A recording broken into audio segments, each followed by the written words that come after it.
నమస్తే, నా పేరు Shivaji. Welcome to our channel. Betting apps promotion గురించి తెలంగాణ ప్రభుత్వం ఏదైతే ఉందో ఆ విషయాన్ని చాలా సీరియస్గా తీసుకున్నటువంటి విషయం మనకు అందరికీ తెలిసిందే.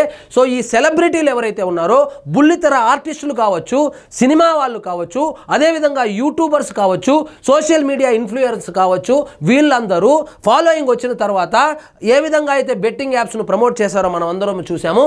సో మొత్తంగా 29 మంది మీద 5 పోలీస్ స్టేషన్లలో ఈ మార్చి నెలలో ఎఫ్ఐఆర్ అయితే బుక్ అయింది.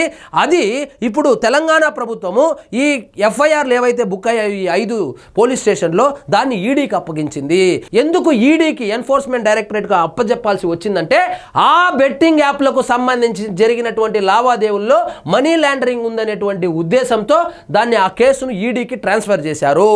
సో ఇందులో సినిమా హీరోలు ఎవరైతే ఉన్నారో, మన విజయ్ దేవరకొండ కావచ్చు, అదేవిధంగా రానా కావచ్చు, ముఖ్యంగా ప్రకాష్ రాజు చెప్పేవన్నీ శ్రీరంగ నీతులు, చేసేవన్నీ బెట్టింగ్ యాప్స్ ప్రమోషన్స్ అన్నట్లు. మైకు దొరికితే పవన్ కళ్యాణ్ గారి మీద విరుచుకుపడతాడు. మైకు దొరికితే ఎక్కడ స్కోప్ ఉంటే అక్కడ వచ్చి హిందువులను కించపరిచేలాగా మాట్లాడేస్తాడు. కానీ ఆయనకు మొత్తం జ్ఞానమంతా నాకే ఉందన్నట్లు ఫీల్ అయ్యేటువంటి ఈ ప్రకాష్ రాజుకు బెట్టింగ్ యాప్స్ ప్రమోట్ చేయకూడదనేటువంటి జ్ఞానం లేకపోవడం నిజంగా విచారించదగినటువంటి విషయమే. అదేవిధంగా వీళ్ళే కాకుండా వైఎస్ఆర్సీపీ అధికార ప్రతినిధి ఎవరైతే ఉన్నారో యాంకర్ శ్యామల కూడా ఆ 29 మంది లిస్టులో అయితే ఉన్నట్లు తెలుస్తోంది. సో ఇక్కడ చూడండి, ₹1000 కోట్లు మింగేశారు. రానా, విజయ్ దేవరకొండపై ఈడీ కేసులు, వారితో సహా మరో 27 మంది పైన కేసులు. బెట్టింగ్ యాప్స్ ప్రమోషన్ కేసులో సంచలనం, కోట్ల రూపాయల మనీ లాండరింగ్ జరిగినట్లు ఆధారాలు సేకరించారు. సో ఈ బెట్టింగ్ యాప్స్ ఒకటే కాదు, ఈ బెట్టింగ్ యాప్స్ ఆడమని ఇది వాస్తవంగా ఎలా జరిగేదంటే, ముందుగా సోషల్ మీడియాలో అకౌంట్ క్రియేట్ చేసుకుంటారు. అకౌంట్ క్రియేట్ చేసుకుని మొదట్లో ఏమో వంటల కార్యక్రమము, మేకప్ ఎలా వేసుకోవాలి, హోమ్ టూరు, లేకపోతే బాత్రూమ్ టూరు అని చెప్పి రకరకాలుగా ఫాలోవర్స్ని పెంచుకొని ఒక్కసారిగా ఫాలోవర్స్ పెరిగిన తర్వాత వాళ్ళ అసలు రూపం అంటే ఈ బెట్టింగ్ యాప్లు ఏవైతే ఉన్నాయో వాటి ప్రమోషన్లోకి దిగుతారు. సో ఇక్కడ లింక్ ఇచ్చాను, క్లిక్ చేయండి, అక్కడ పోయి జూదం ఆడండి, డబ్బులు పోగొట్టుకోండి, ప్రాణాలు పోగొట్టుకోండి అని చెప్పి ఉసిగొల్పి యువత ప్రాణాలతో ఆడుకున్నటువంటి 29 మంది మీద కేసులు అయితే బుక్ అయ్యాయి. ఈ కేసులకు సంబంధించి ఇందులో మనీ లాండరింగ్ జరిగిందనేటువంటి ఆధారాలు దొరికినందువలన దీన్ని ఈడీకి అయితే ట్రాన్స్ఫర్ చేశారు. సో అందులో సినిమా యాక్టర్లు అయినటువంటి విజయ్ దేవరకొండ, రానా, అదేవిధంగా ప్రకాష్ రాజ్ గారు కూడా ఉన్నట్లు తెలుస్తోంది. తెలుగు రాష్ట్రాల్లో వందలాది మంది యువతను బెట్టింగ్ యాప్స్ పట్టి పీడిస్తున్నాయి. పోలీసులు ఎన్ని చర్యలు తీసుకుంటున్నప్పటికీ రోజులో ఒక్కరైనా ఈ బెట్టింగ్ యాప్ల వల్ల డబ్బులు పోగొట్టుకుని ఆత్మహత్యలు చేసుకుంటున్నారు. సో ఈ బెట్టింగ్ యాప్లే కాదు, బెట్టింగ్ యాప్లో డబ్బులు పోతే వీళ్ళేం చేస్తున్నారు, ఇంకొక దరిద్రం ఉంది, లోన్ యాప్స్ అని. ఆ లోన్ యాప్స్లో ₹10, ₹20 వడ్డీకి డబ్బులు తీసుకొని అక్కడ నష్టపోయి ఇక్కడ నష్టపోయి ఆ డబ్బులు తిరిగి చెల్లించలేక ఆత్మహత్యలు అయితే చేసుకుంటున్నారు. సో ఇదన్నీ గమనించినటువంటి ఈ తెలంగాణ ప్రభుత్వం ఏదైతే ఉందో, ఈ బెట్టింగ్ యాప్స్ ప్రచారాన్ని చాలా సీరియస్గా తీసుకొని ఎంత పెద్ద వాళ్ళనైనా వదిలేది లేదని దాదాపుగా 5 స్టేషన్లలో అయితే కేసులు అయితే నమోదయ్యింది.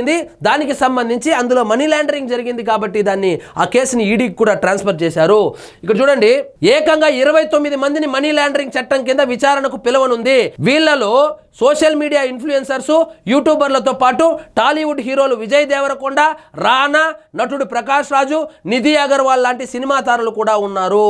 సో యూట్యూబర్స్ ఉన్నారు, సోషల్ మీడియా ఇన్ఫ్లుయెన్సర్స్ ఉన్నారు, అదేవిధంగా సినిమా తారలు ఉన్నారు, బుల్లితెర నటులు ఉన్నారు, రాజకీయ నాయకులు కూడా ఉన్నారు. వైఎస్ఆర్సీపీ అధికార ప్రతినిధి అయినటువంటి అరేస్ శ్యామల కూడా ఈ కేసులో ఇరుక్కునింది. సో వీళ్ళందరినీ ఈడీ అయితే విచారణకు పిలవనుంది. ఇక చూడండి, కోట్ల రూపాయల మనీ లాండరింగ్ అయితే బెట్టింగ్ యాప్స్ కు సంబంధించి దాదాపు 1000 కోట్ల మనీ లాండరింగ్ జరిగినట్లు ఈడీ అధికారులు గుర్తించినట్లు తెలుస్తోంది. బెట్టింగ్ యాప్స్ ద్వారా 29 మందికి ఎలా డబ్బులు వచ్చాయి, ఎంత వచ్చాయి, వాటికి పన్నులు చెల్లించారా లేదా అనే కోణంలో దర్యాప్తు చేయబోతుంది. అయితే బెట్టింగ్ యాప్స్ కు సంబంధించి కేవలం ప్రచారమే కాకుండా ఆ యాప్లలో టాలీవుడ్లోని పలువురికి వాటాలు కూడా ఉన్నట్లు తెలుస్తోంది. సో బెట్టింగ్ యాప్స్ ప్రమోషన్లే కాదు, బెట్టింగ్ యాప్స్ కు సంబంధించి ఆ యాప్స్ ఏవైతే ఉన్నాయో సో అందులో వాటాలు కూడా ఉన్నట్లు విచారణలో బయటపడింది. ఈ యాప్స్ పై వచ్చే లాభాల్లో పెద్ద ఎత్తున టాలీవుడ్ కు చేరినట్లు ఈడీ అనుమానాలు వ్యక్తం చేస్తుంది. దర్యాప్తులో భాగంగా మరిన్ని కీలక విషయాలు బయటపడే అవకాశం ఉంది. సో ఈడీ దర్యాప్తు చేస్తే మరిన్ని కీలకమైనటువంటి అంశాలు కూడా బయటపడే అవకాశాలు లేకపోలేదు. సో 29 మంది ఎవరైతే ఉన్నారో వాళ్లకు ఈడీ నుంచి పిలుపు వచ్చింది. వాళ్ళు ఈడీ విచారణకైతే హాజరు కాబోతున్నారు. అందులో ప్రముఖంగా సినిమా యాక్టర్లు ఎవరైతే ఈ ప్రకాష్ రాజు, విజయ్ దేవరకొండ, రానా ఉన్నట్లు తెలుస్తోంది. సో ఇదండి ఈరోజు మన టాపిక్. మీకు ఈ వీడియో నచ్చినట్లయితే లైక్ చేయండి, షేర్ చేయండి, ఛానల్ మాత్రం సబ్స్క్రైబ్ చేసుకోవడం మర్చిపోవద్దు.